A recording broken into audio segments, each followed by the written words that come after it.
Leo, hi, welcome to Mystic Queen PH at ito ang inyong monthly reading for June 2025. So this is a general reading, just take what resonates, watch your Sun, Moon, Rising, Venus for other messages. And if you're interested in private readings, meron tayong link sa description at sa pinned comment, paka-check nila information kung paano mag-book for a private reading. And please subscribe to our channel to show your support. Like, share this video, at comment na rin kayo kung kayo ay naka-resonate.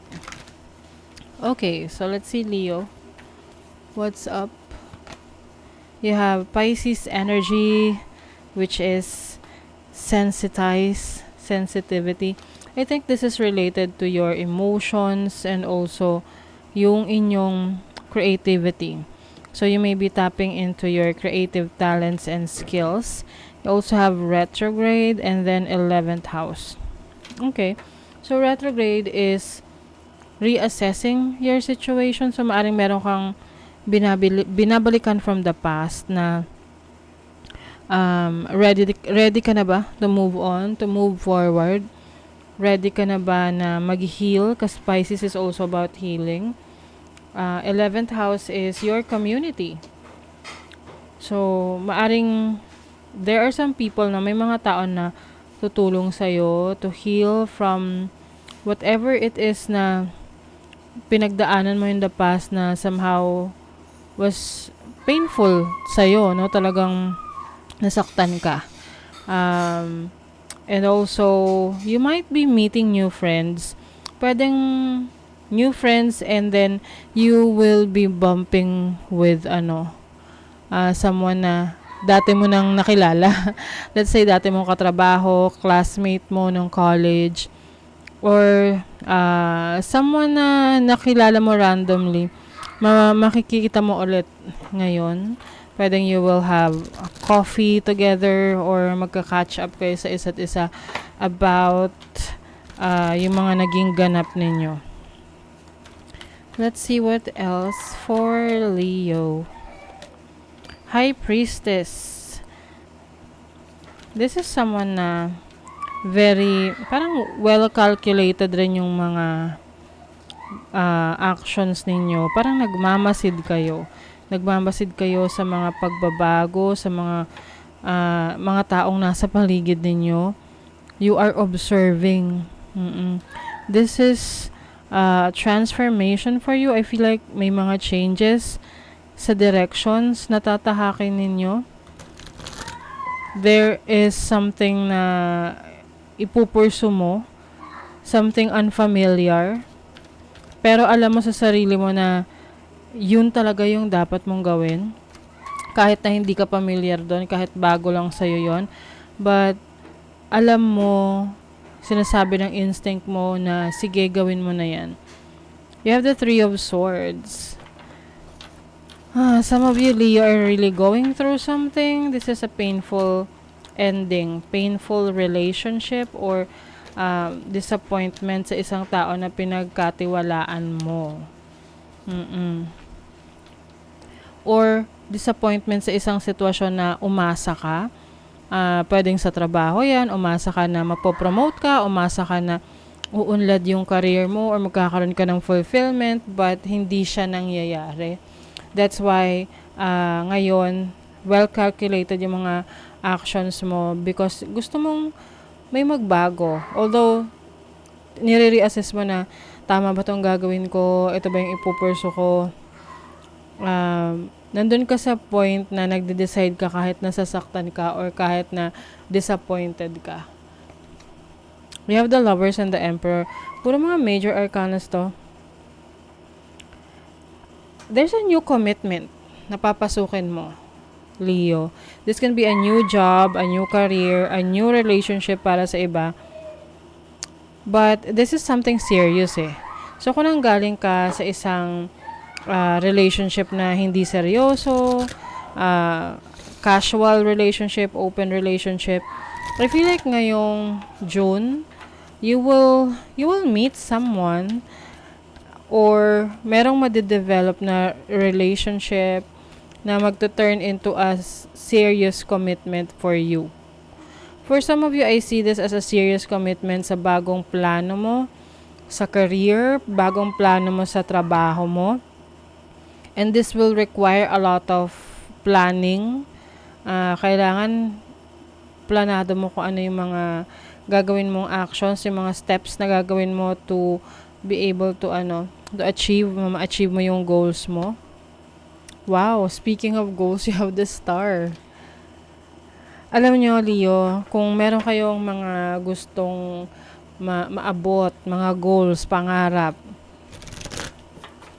makakaya nyong abutin yan. Kailangan nyo lang talaga ng disiplina sa sarili nyo. At saka, yung ipaplanuhin mo talaga, hindi yung bahala na si Batman.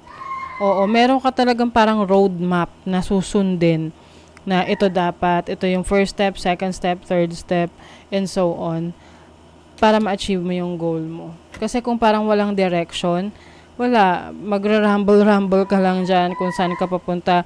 You will always feel confused. Pero kung i-organize mo yan, paplanuhin mo, may mga steps kang gagawin, you will, diba, the world. This is success. You will achieve success na hindi mo aakalain or hindi mo inakalang maa-achieve mo. So, mas maging committed ka sa yung bagong path na tatahakin. Kasi yung iba sa inyo, iniiwasan nyo yung change. Oo, even though alam nyo na kaya nyo naman, may mga pagkakataon na pag meron kayong nakikitang balakid, nakaharang or nakahadlang, ginagawa nyo na siyang excuse para wag nang ituloy. 'Di ba? Pero test yan sa'yo eh. Tinetest ka ng universe kung ikaw ba ay talagang determinado. So, some of you, merong mga adjustments na gagawin para ma-pursue nyo talaga yung gusto nyo. May mga babaguhin ka, mga tweaks. Kumbaga sa makina ng sasakyan, alam mo na merong kailangang i-upgrade para mas maging maganda yung performance ng sasakyan mo. So, yun yung gagawin mo. May i-upgrade ka sa sarili mo. This can be learning, enhancing your skills, mag-upskill ka to align yourself towards your goals. You are reclaiming your power. Very powerful ka, Leo. Kaya, step into your own power. Oh my God, you're going to take a risk. Talagang susugal ka dito sa pagbabago, dito sa bagong experience, bagong direction na tatahakin mo. Meron ditong misunderstanding. Someone here, maaring meron kang ka-deal ngayon na hindi kayo, parang ayaw nyo makipag-usap sa isa't isa. Kaya, hindi nyo naiintindihan yung bawat isa. You have to be open, no? Pero, may mga pagkakataon kasi na hindi naman natin kailangan ipilit. Na halimbawa, ikaw open ka for conversation, pero yung other person ayaw. So, hayaan mo siya. Ito, use your intuition to make beneficial changes.